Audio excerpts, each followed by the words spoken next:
जय श्री राधे भक्तजनों, आप सभी का स्वागत है आपके अपने पसंदीदा YouTube चैनल पंडित जी पर। आज हम उत्पन्ना एकादशी की पौराणिक कथा लेकर आए हैं। धर्मराज युधिष्ठिर कहने लगे, हे भगवान, मैंने कार्तिक शुक्ल एकादशी अर्थात प्रबोधिनी एकादशी का सविस्तार वर्णन सुना। अब आप कृपा करके मुझे मार्गशीर्ष माह के कृष्ण पक्ष की एकादशी के विषय में बतलाएं। इस एकादशी का क्या नाम है तथा इस व्रत का क्या विधान है, इसकी विधि क्या है, इसका व्रत करने से किस फल की प्राप्ति होती है, कृपया विधान पूर्वक बताइए।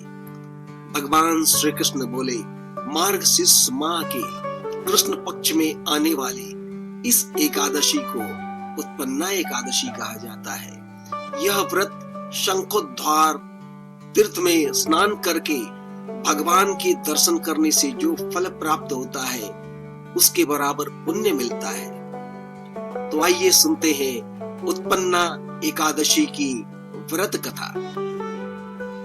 युधिष्ठिर कहने लगे, हे भगवान, आपने हजारों यज्ञ और लाखों गौदान को भी एकादशी के व्रत के बराबर नहीं बताया, सो यह तिथियां सब तिथियों में उत्तम कैसे हुई, बताएं।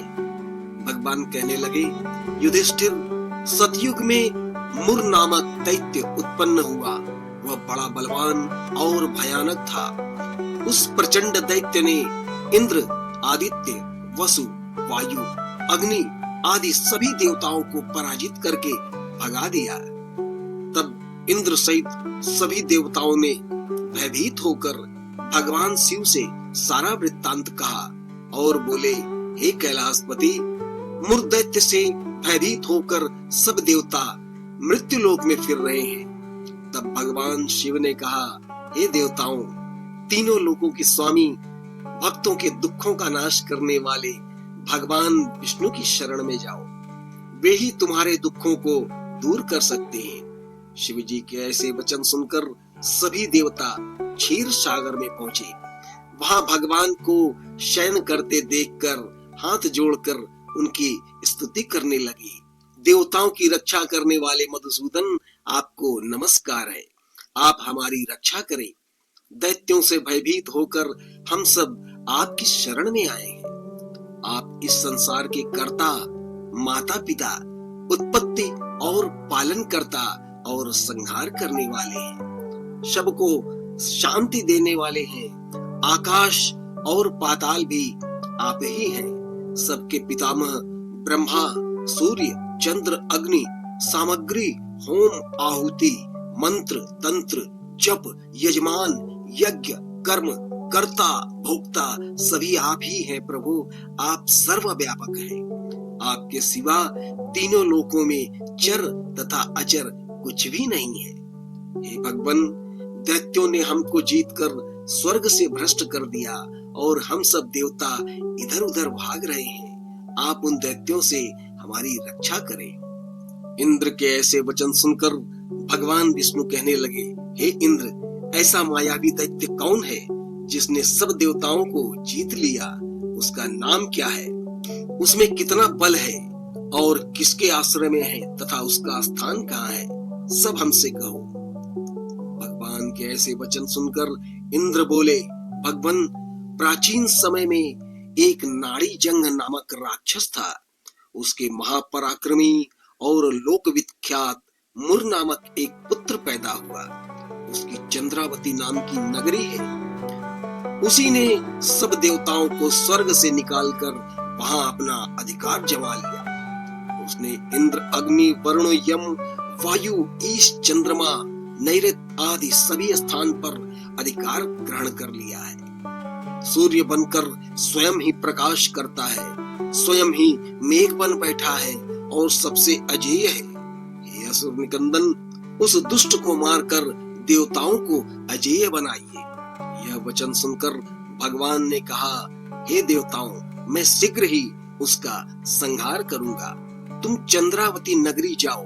इस प्रकार कहकर भगवान सहित सभी देवताओं ने चंद्रावती नगरी की ओर प्रस्थान किया। उस समय जब दैत्य मुर सेना सहित युद्ध भूमि में गरज रहा था, उसकी भयानक गर्जना सुनकर सभी देवता भय के मारे चारों दिशाओं में भागने लगे।